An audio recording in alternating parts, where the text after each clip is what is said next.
The mini BEST test assesses balance systems during 14 tasks, each graded on a scale of 0 to 2, with the highest and best possible score of a 28 overall. This assessment does require specialized equipment such as a foam pad and an inclined surface, and takes longer to complete than tests like the FGA and DGI.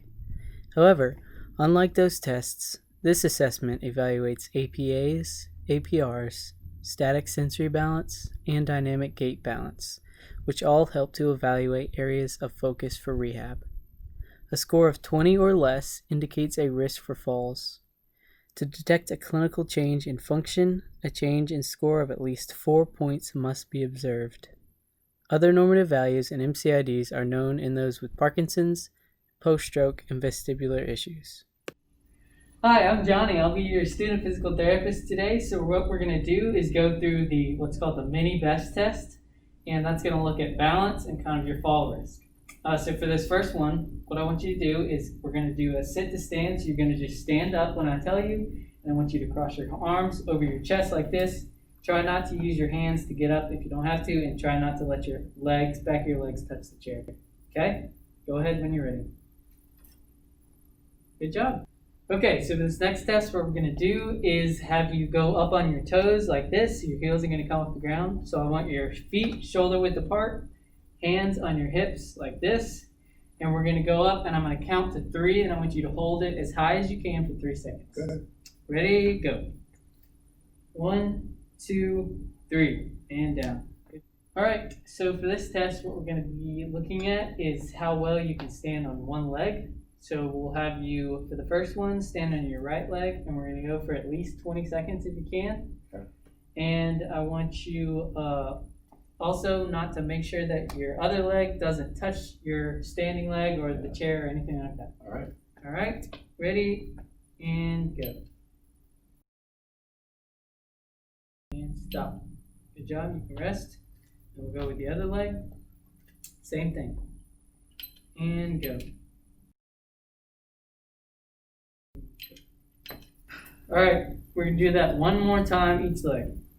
Ready, go. And we'll do the other leg, and go. Time.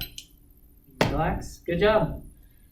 Okay, so for this set of tests, what we're going to do is test how well you do recovering from a potential fall. So what I'll have you do is you'll stand feet shoulder width apart, arms by your side, and I'm going to have you lean into me in different directions, and I want you to do whatever you need to in order to recover and not fall, including taking a step if you have to or anything like that. All right? So the first one, I have you face this way, and I'm going to have you lean into me, and I'll let go, and you take a step. Good. All right, and we'll do this going backwards now. So you can lean into my hands. Awesome. And now I'll have you lean this way into me. Perfect. And same thing over here. Good. All right, so for this test, we're going to test how well you do just standing still. So I'm going to have you put your feet together, hands on your hips, look straight ahead, and we're going to go for 30 seconds if you can.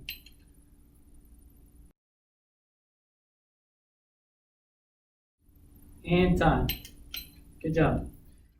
For this one, what I'm going to have you do is we're going to stand on this foam board here, and I want you to have your hands on your hips, your eyes are going to be closed, and you're going to have your feet together.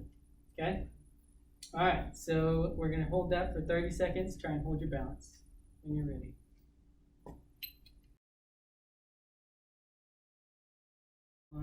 Time, and you can come off. Good job. All right, so for this test, we're testing your balance again, but we'll do it on this inclined surface. Your toes are going to be facing towards the top. I want your hands by your side, feet shoulder width apart. We'll have your eyes closed. Okay, so you can go ahead and step on, and we'll try and do 30 seconds.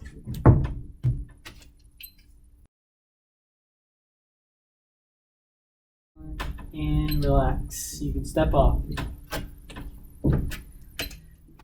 All right, so for this test, we're going to start looking at how your walking is. So for this one, I'm going to have you start walking from this marker to the next marker. We're going to walk at your normal pace first. Then when you hear me say fast, I want you to walk as fast as you can. And when you hear me say slow, I want you to walk as slow as you can. Okay? And go. Fast, slow. All right, for this next test, what we'll have you do, same thing. We're going to be walking from this marker to that marker. When I tell you, I want you to look to your right. And when I tell you, I want you to look to your left. So you're going to be looking back and forth when I let you know. All right? And walk at your normal gait speed. Go. Right, left, right, left. For this test, what I'm going to have you do is we're going to start here. We're going to walk at your normal speed. When I tell you to stop, you're going to stop, turn around as fast as you can, but safely, and look towards the opposite wall. Okay. All right. And go. Stop. Awesome.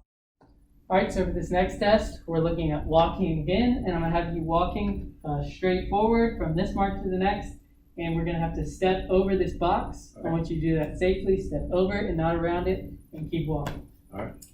All right, and go.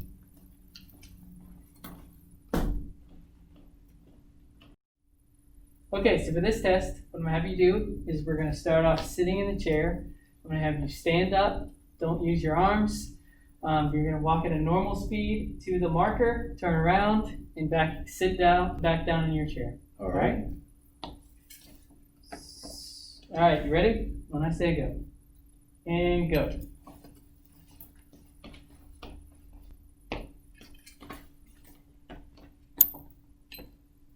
Awesome. Okay, so this time, what I'm going to have you do, we're going to do the same test where we stand up, don't use your hands, walk at a normal speed to the next marker, turn around, come back and sit down. Except this time, what I want you to do is count, starting at 30, count back from 30s. Okay? Okay. All right. And go. 30, 27, 24, 21, 18, 15, 12. Good. So the first one was 7.4 and this was 7.2.